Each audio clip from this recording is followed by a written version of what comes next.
The banister was cold against my palm as I clutched it tighter, my breath sharp in my throat. My father's shadow towered above me on the landing, his face twisted with rage.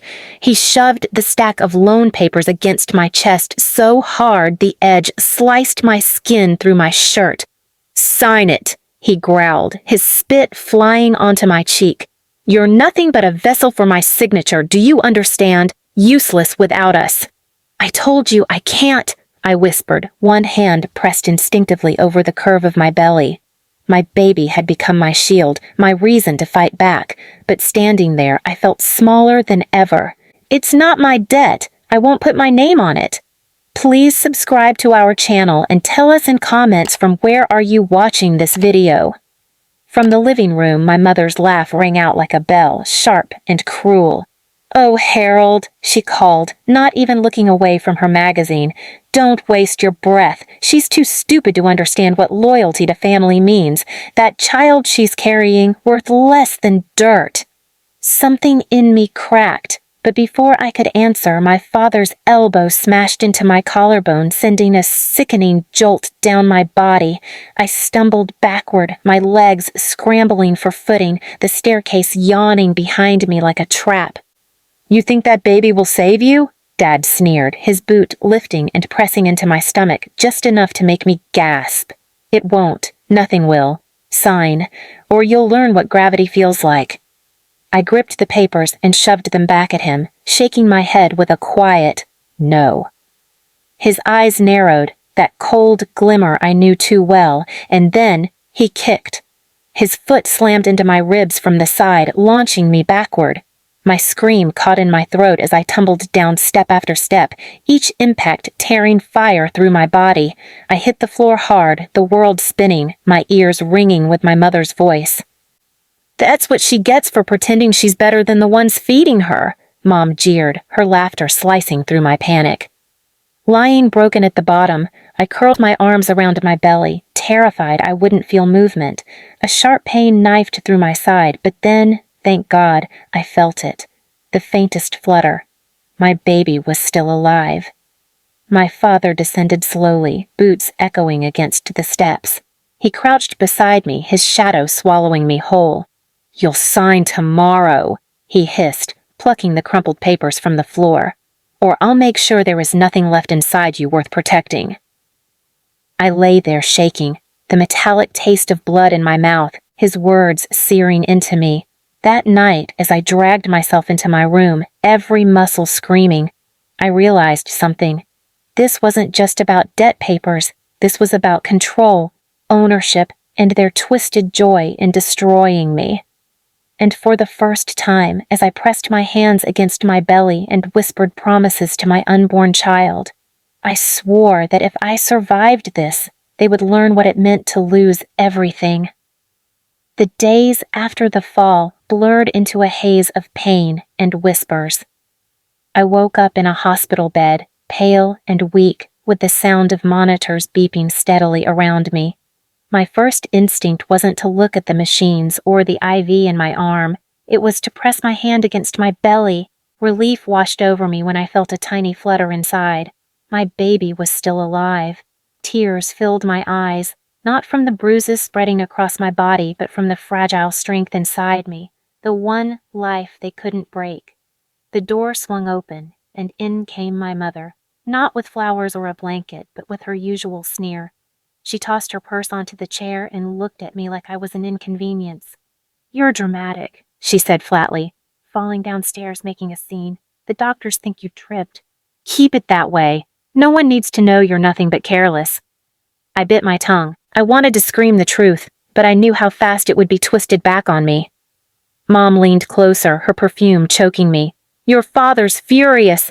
The loan still needs your signature. You'll sign it the minute you get home. Don't think being pregnant buys you pity. That baby won't save you. If anything, it makes you weaker, and weakness doesn't survive in this house." Her words cut deeper than the bruises. I turned my face to the wall, silent, because silence was my only shield. 2 days later, Dad arrived. His boots echoed on the tile, his posture sharp and stiff like he owned the hospital itself. He pulled up a chair, sat across from me, and placed the loan papers on my lap. "I'll say this once more," he said, his voice low, dangerous. "Sign. Or next time, you won't be walking out alive, and that little parasite won't either." I forced myself to meet his gaze, though my heart thundered in my chest. "You almost killed us already," I whispered. "And you laughed." He leaned back, smirking. "You should thank me. It taught you a lesson. Stop thinking you have choices. Trash doesn't make choices. Trash obeys." The word trash echoed in my head, the same label they'd branded me with my entire life. And yet, as he spoke, something shifted inside me. I realized that while they saw me as worthless, I held the one thing they could never control: my will. When I returned home, the walls of that house felt smaller, darker, more suffocating. They watched me constantly, every step to the kitchen, every time I sat down to rest, every moment I placed my hand on my belly. Mom would scoff. "Look at her, already acting like she's some kind of mother, as if she'll raise anything worth keeping alive." Dad grew restless. Bills piled on the counter, red envelopes screaming for payment. He paced the living room, barking orders, slamming fists against the table. And every night, he slid those loan papers under my door like a threat tucked between sheets of silence. But I didn't sign. Not once. I started planning in the quiet hours of night when their laughter finally died down. I kept a notebook hidden beneath my mattress, scribbling names, numbers, every detail I overheard when Dad shouted at the creditors on the phone. I pieced together the size of his debts, the lies he had told, the desperate tricks he was playing to hold onto his image of power. At the same time, I began to build my escape. I reached out secretly to a woman I worked with part-time before the pregnancy, someone kind who always asked if I was okay. Her name was Karen. She didn't know the full story, but she saw enough bruises to guess. I whispered into the payphone at the corner store when I could sneak out, asking her about rentals, about shelters, about anything that would get me away before the baby came. The pregnancy became their weapon and my shield. My mother would mock me in front of neighbors. "She can't even carry herself without whining. What makes you think she'll carry a child?" But in those moments, I smiled inside, because every cruel word pushed me closer to my plan. One night, while I lay awake listening to the thud of my father's boots pacing the hallway, I whispered to my unborn child, "They think I'm weak, but you and me will make them choke on that laughter." It wasn't just about escaping anymore.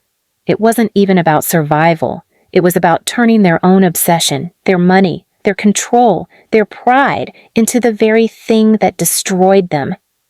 The bruises on my ribs healed into yellow shadows, but the fire in my chest never dimmed. I began to gather proof. Copies of loan letters stuffed in trash bins, receipts left behind on the table, overheard names of loan sharks who were beginning to lose patience. I built a secret arsenal of knowledge, waiting for the moment to strike. And the moment came faster than I expected. One morning, Dad slammed the front door so hard the frame cracked. His face was pale, his shirt half-buttoned. "They're coming," he barked at Mom, who jumped up from the couch. "They want their money today, do you hear me? Today." Mom's face twisted. "Then make her sign. What's the point of keeping her alive if she won't do the one thing we need?" Their voices carried through the thin walls, every word feeding my resolve. I sat in my room, one hand on my belly, the other gripping the notebook filled with their sins. For the first time in my life, I didn't feel powerless. I felt ready. Because I knew that when the crash finally came, and it would come, I wouldn't be the one left broken. I would be the one holding the match. The crash came 3 nights later. I heard it before I saw it. Cars pulling into the driveway, tires screeching against gravel, doors slamming shut one after another.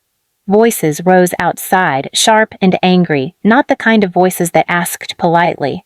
I sat on the edge of my bed, my belly heavy, my notebook clutched to my chest. My baby kicked as though sensing the storm.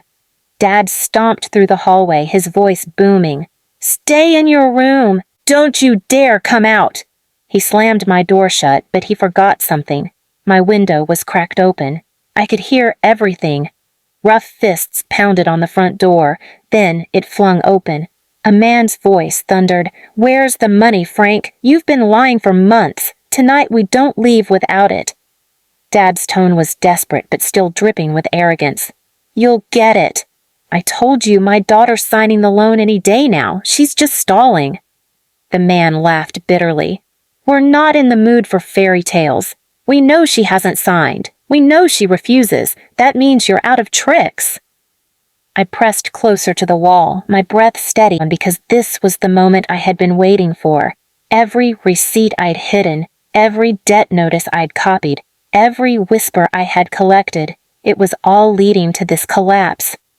Mom tried to jump in, her voice shrill. "She's useless. We raised trash, that's what she is. She owes us. She should suffer for what she's doing to us." The men roared with laughter. "You think we care about your little family feud? This isn't about her. This is about you, and your time is up." I heard the table crash, chairs scrape against the floor, my father's curses choking in his throat. He had always been the predator, towering over me with fists and threats, but now he was cornered prey. And I made sure of it. Because 2 days earlier, I had mailed copies of his debts, not just to these collectors, but to the people he owed favors to at work, the neighbors he bragged to about his business, even the pastor he pretended to impress every Sunday. His carefully built mask was crumbling everywhere at once, and I was the one pulling every thread loose. I finally opened my bedroom door and stepped out. My legs trembled, but I kept my head high. The room fell silent for a beat when they saw me. "You?" one of the men muttered, eyebrows raised. Dad snarled, "Get back in your room." His face was red, veins bulging. But I didn't move. I looked straight at him. "You said I had no choices, that I was trash, that this baby wouldn't save me." My voice didn't shake. "But you were wrong, because the only person with no choices left is you." The collectors turned toward me, curious. I placed my notebook on the table, sliding it across. Every debt, every lie, every trick. He thought he could hide it, but I wrote it all down. Names, numbers, dates. You want the truth? It's right there. Dad lunged, but one of the men shoved him back hard into the wall. "So she's the one who knows everything, huh? Guess you're not in control of your own house after all." Mom shrieked, "Don't listen to her. She's a bitter little—" "Enough," the man snapped. "We don't need your circus act. We need what's owed." And in that moment, I watched my parents' power dissolve. The two people who spent their lives laughing at my pain, who called me trash, who thought breaking me would keep me silent. They stood there pale and trembling, stripped bare in front of strangers who saw them for what they really were, liars, cowards, frauds. Dad begged, actually begged, for the first time in his life. "Give me more time, please. I'll make her sign." But I spoke louder than him. "I'll never sign. Not for you. Not for her. Never." The room froze. The collectors exchanged glances, then one of them smirked. "Then I guess we'll be collecting in other ways." I didn't stay to watch. I didn't need to. I walked out the front door into the night air, my baby kicking gently inside me, the sound of their empire collapsing behind me like a house of cards in flames. For the first time, I didn't feel like a prisoner. I felt free, because revenge wasn't just about breaking them. It was about choosing myself, about proving that even when they kicked me down, even when they tried to steal my voice, I could still stand taller than they ever imagined. And I knew as I stepped away from the house I once called home that they would never laugh at me again. Please subscribe to our channel and tell us in comments from where are you watching this video.